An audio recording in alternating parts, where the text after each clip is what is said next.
दोस्तों, हमारे हिंदू समाज में कैलाश पर्वत को भगवान शिव का निवास स्थल बताया गया है। इसलिए कैलाश पर्वत का नाम ही अपने आप में इतना पवित्र हो जाता है कि इससे लाखों लोगों की आस्था जुड़ी हुई है। इसके अलावा कैलाश पर्वत बौद्ध और जैन धर्म के लिए भी अति महत्वपूर्ण है। जैन धर्म के लोगों का मानना है कि उनके गुरु ऋषभ देव ने कैलाश पर्वत पर ही ज्ञान की प्राप्ति की थी और यही उन्हें निर्वाण की प्राप्ति हुई। लेकिन आपको यह जानकर आश्चर्य होगा कि कैलाश पर्वत अपने आप में ही एक रहस्य बना हुआ है। कैलाश पर्वत से जुड़े ऐसे कई तथ्य हैं जिन्हें आज तक कोई सुलझा नहीं पाया। वैज्ञानिकों ने भी इस बारे में केवल कुछ छोटे मोटे ही अनुमान लगाए हैं। उनके पास भी इस रहस्यों का कोई स्पष्ट कारण नहीं है। दोस्तों, कैलाश पर्वत समुद्र तल से 21,700 फीट ऊंचा है। सीधी सी बात है कि यह दुनिया का सबसे ऊंचा पर्वत नहीं है। वर्तमान में यह तिब्बत क्षेत्र में स्थित है। इसके दोनों ओर मानसरोवर और राक्षस ताल नाम की झीलें स्थित है। मानसरोवर और राक्षस ताल से कई महत्वपूर्ण बड़ी नदियां निकलती है, जिनमें ब्रह्मपुत्र, सिंधु और सतलज नदी मुख्य हैं।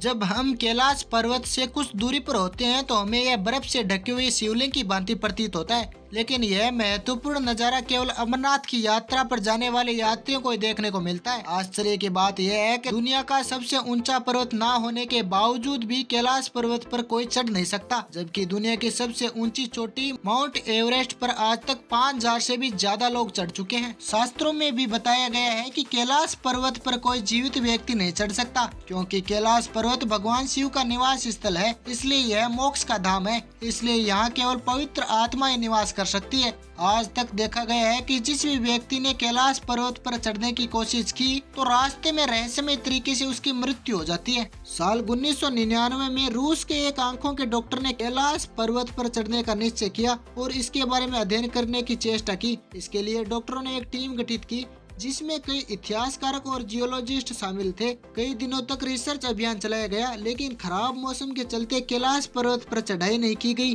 बीच रास्ते में वापस लौटने पर उन्होंने कहा कि कैलाश पर्वत कोई पर्वत नहीं है, बल्कि किसी जमाने में मानव निर्मित एक पिरामिड है, क्योंकि पास से देखने पर यह बिल्कुल पिरामिड जैसा प्रतीत होता है और दूर से पर्वत लगता है।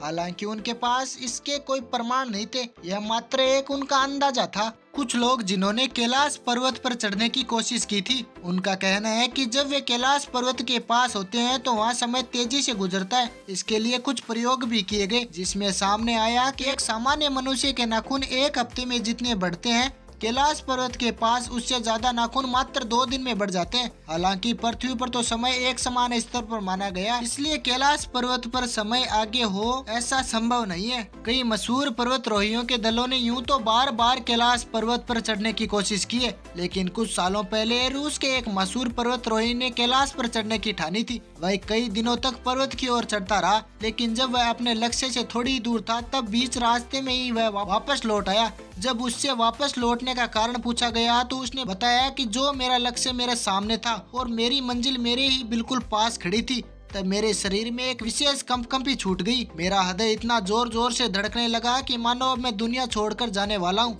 मेरे पैर वहीं रुके और मेरी अंतरात्मा बार बार यही कह रही थी कि मुझे वापस लौट जाना चाहिए। वैसे तो इतिहास में कोई भी कैलाश पर्वत पर नहीं चढ़ सका, लेकिन इतिहास में दावा किया जाता है कि 11वीं सदी में एक व्यक्ति ने कैलाश पर्वत की चढ़ाई की थी। यह तिब्बत के रहने वाला एक साधु मिलारेपा थे।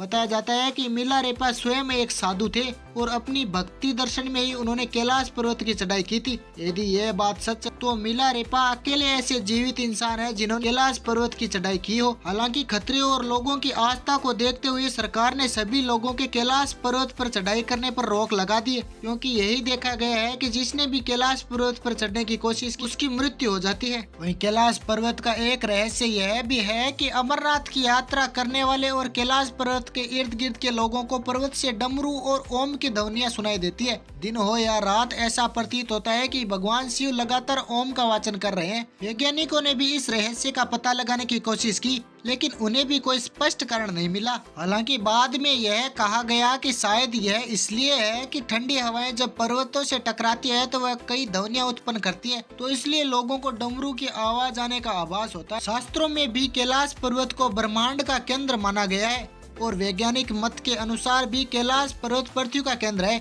एक और उत्तरी ध्रुव स्थित है, दूसरी ओर दक्षिण ध्रुव स्थित है। इन दोनों ध्रुव के मध्य में हिमालय पर्वतमाला है और हिमालय पर्वतमाला का केंद्र कैलाश पर्वत है। शास्त्रों में कैलाश पर्वत को अक्ष मुंडी भी कहा गया है, यानी वह स्थान आकाश धरती से आकर मिलता है। इसके साथ ही कैलाश पर्वत ही वह स्थान जहाँ 10 दिशाओं का आपसी मिलन होता है। वीडियो पसंद आए तो वीडियो को लाइक जरूर करें और ऐसे रहस्यमय वीडियो देखने के लिए आप हमारे चैनल को सब्सक्राइब करके बेल का घंटा जरूर दबा दें।